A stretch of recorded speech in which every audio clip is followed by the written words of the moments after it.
The heavy metal world lost one of its most beloved performers in Ronnie James Dio. It's a shame, isn't it? Tell me, how will you always remember the immortal Ronnie James Dio as both a friend and an artist? Man, he was one of the sweetest. He was a very true gentleman. I never saw him yell at anybody.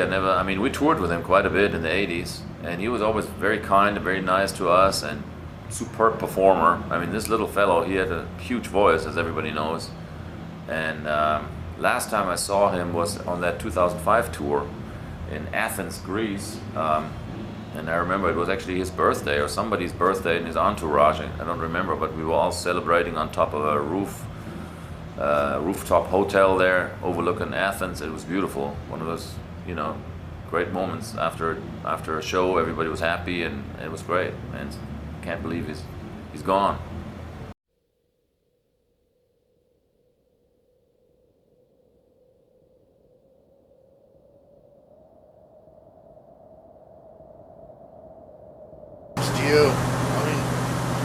All you can say is epic. The guy had some lungs, man, and knew what he was doing, and was a great lyricist. And God, his loss is tragic. Man, without Ronnie James Dio, I wouldn't know half of what I know about metal. He's pretty much the most metal magical elf ever to walk the earth. It's fuck. All you can do is tribute him. It's sad when someone has to die, but we all have to do it at some point or another. But to lose him was that is a fatal loss.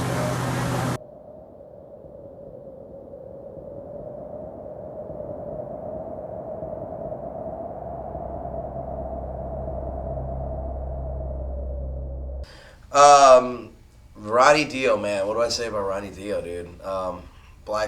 My first introduction to Black Sabbath was with him, with Mob Rules, and I even remember his 1950s bubblegum doo-wop bands that my grandmother used to listen to, Ronnie and the Rumblers, Ronnie and the Redcaps, Ronnie Dio and the Prophets. The Dehumanizer album, to me, by Black Sabbath, is still one of the heaviest Black Sabbath albums of all time. Rainbow, I was never a huge Rainbow fan, man, but, what can you say about the man whose grandmother gave us this?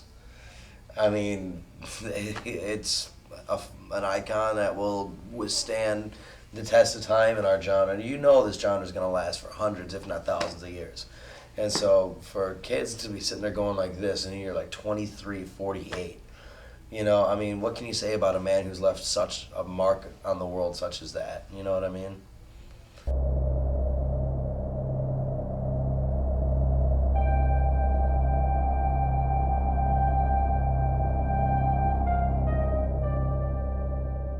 How will you always remember Ronnie?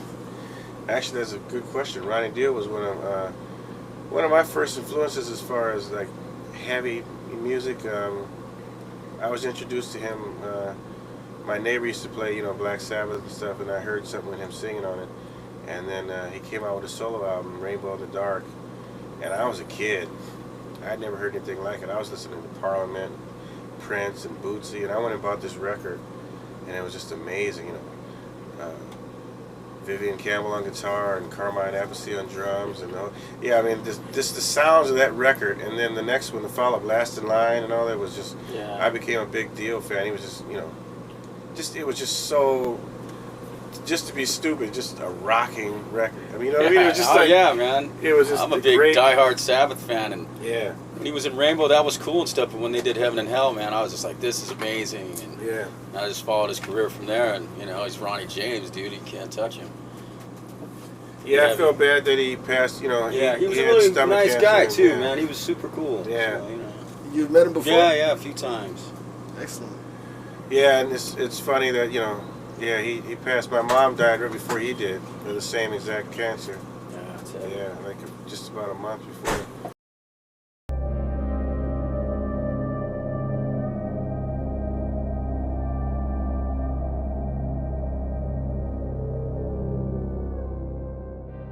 Ronnie James Dio really influenced me a lot in the 80s when I got into metal, and he was one of the masters of voices, and he will be missed, and I know he's going to rest in peace, and rest in peace, Ronnie.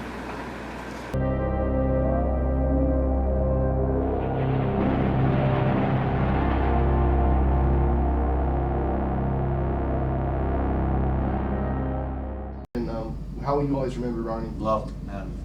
He was an inspiration. He's a great singer. He amazed me. I played with people that he played with from the Elf band and the Rainbow, that first Rainbow lineup. I felt like I was like part of his whole thing that he did. I felt like I was somehow connected in a weird way, in which I got to know him. We played shows together. I mean, he's done many nice things for many people, and he was so nice to me. He was a charming person. He was real polite and just just the inspiration. I looked up to him a lot. So, I mean, I miss him.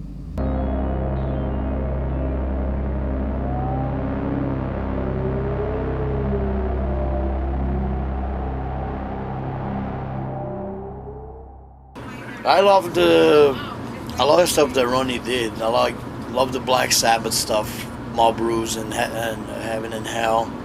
I like the Rainbow stuff.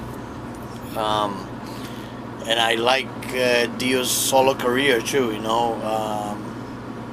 Holy Diver, it was one of my favorite records. You know, I really loved I love the album cover, you know, with the priest and the devil and the priest in the water and all that shit. I never got to meet Dio, but I heard he was a real nice guy. And I saw in some documentaries when I saw him speaking, he seemed to be a really cool guy, you know, really into metal. Really fan of the music, you know. So it's a big loss in the metal world, you know. He's gonna be very missed.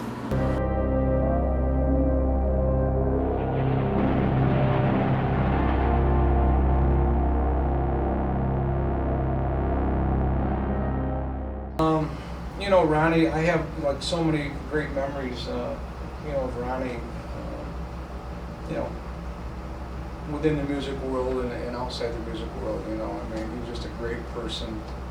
He was a joy to be with. He was really a funny guy, you know. He really kept everybody, you know, laughing all the time. I mean, there would be times when my face would hurt, you know, from laughing so much because he would just, you know, be funny, you know. And he just had a great personality. As a person, he was a, you know, fantastic person. I mean, he loved the fans. He never would disappoint a fan. I'd watch him stand outside and sign autographs for hours until the very last autograph was signed. I mean, he really cared about the fans. He took time to listen when somebody talked to him, you know, didn't give him the brush off or anything like that. He was just a fantastic person, you know, a really good person. If you met him and a year later you saw him, he would probably remember your name and your kid's name and, you know, all about you, because he had a brilliant mind. And obviously from, you know, the music that he's written, you can tell that, you know, he was very creative and, you know, had a way with words, you know. Musically, a genius, you know, he was a perfectionist. He wanted everything right, and he had the talent to go in and just nail everything that he did, you know. I mean, he came up a couple years ago, and we had talked about doing something together. We had been talking for years, you know, let's get together and let's do something like, you know, an Elf reunion thing, or, you know, maybe I'll sing on a Rod's album, or I'll sing on one of your solo albums, or, you know, something, you know. And, you know, logistically it never really came together easily because he was in California, I was in New York, and then the Heaven and Hell thing got started, and he was very, very busy with that. But about two and a half, 3 years ago, his mother became ill, so he was coming back home to Portland quite often, and he called and said, you know, I'm coming up and I'm going to be there for a few days, and, you know, maybe I could sing a couple songs. And I said, yeah, it'd be great, you know. And at the time, Carl and I were working on, you know, music for the Rod's album. So I told Carl, I said, we have to pick 2 songs. Ronnie's coming up, he's going to sing a couple songs. And we didn't know where they were going to go. We didn't know if they were going to go on a Rod's album, my solo album, who knew what, but we were going to do them. The night before he called, I had written a song, Metal Will Never Die, just out of the blue. I mean, it was unusual that the song came to me that quickly. Usually it doesn't. Usually, like I said, I write a riff, and then I work on it, and it kind of develops after time. But Metal Will Never Die was a song that, you know, came together quickly. The melody, you know, the riff, the words, the title, and everything. So the next day, I went to the studio with Carl, and I said, you know, let's put this down on tape, because I don't have a version of it, you know, to listen to. I didn't want to forget it. So we took a drum machine and we did a rough version. I sang it and played guitar and bass, and after we listened to it, I said, this has got to be one of the songs that Ronnie sings, because it's perfect, it's right up his alley. And it was also another song that Carl wrote called The Code that we felt was like a great song for Ronnie to sing, because it wasn't really a Rod style song, but it really was a Dio style song. So we picked those two songs, and then the next day I picked Ronnie up at the airport, and Ronnie and Wendy, and basically we took a CD, and a day after that we went into the studio, and he had never even heard the songs before, and put them in a boombox and listened to them for a few minutes, went in and sang like world-class performances on these two songs. And that was one of Ronnie's unique talents, was that he could take pretty much any song and make it his own, you know what I mean? He knew exactly what to do to the song to make it happen.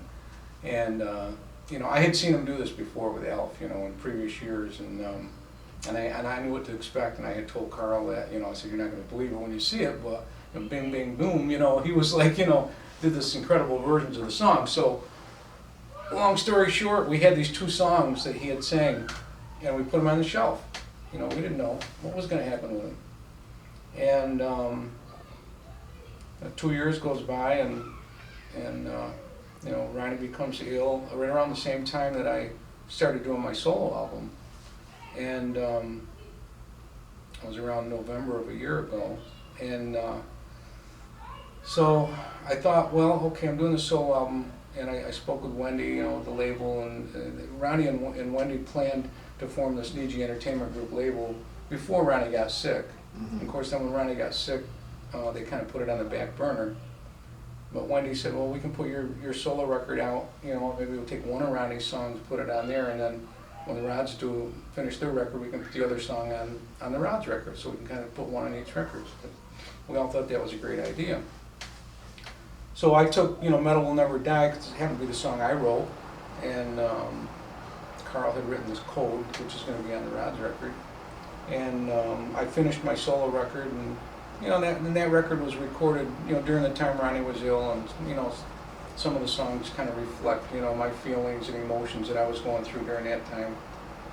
And I went out to visit Ronnie in March of the year that he passed away, and he said, well, why don't you bring the record out and we'll master it here together. I'll take you to the studio that I work in all the time, and I'll introduce you to the engineer that I use all the time, and we'll master it together. I said, that was great. So I went out there, stayed a week, and we got to spend some really good quality time together, but Ronnie was really feeling bad. The chemotherapy was, doing a job on him, as well as the cancer, and he was in a lot of pain all the time. But we did go to the studio one day, and we mastered the record together, and that was really great. And I went home, and I had some pretty serious emotional things going on, because I really felt that, things weren't really good for Ronnie, even though he was fighting it really well and he had a good attitude about, the sickness and the treatment and everything. I just was kind of worried about it, but nobody really thought that he would ever get beat by it, Everybody had such a positive attitude about him getting well. He did, and everybody around him, And so I went home, and like less than 2 months later, I get a call from Wendy, that they rushed him to the hospital, and boom, within a couple of days he was gone. It was like instantaneous, blowing the candle out. So what happens now is that, Metal Will Never Die is like, becomes the most important song I ever wrote to me, because we finally got to do something together, Yeah. And it's part of like his, it's a tribute to him, it's part of his legacy now. Metal Will Never Die, and it's kind of eerie in a way, because I happened to write that song the day before that he called, and he came up and sang the song, and this was 2 years before he even got sick.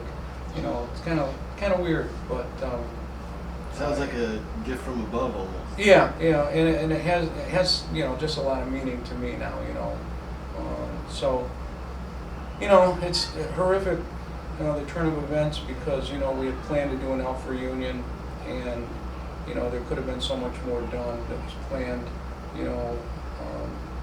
with him alone, with Dio, with Heaven and Hell, with, you know, me and Val, whatever, you know, who knows. Ronnie had a lot more to offer yet.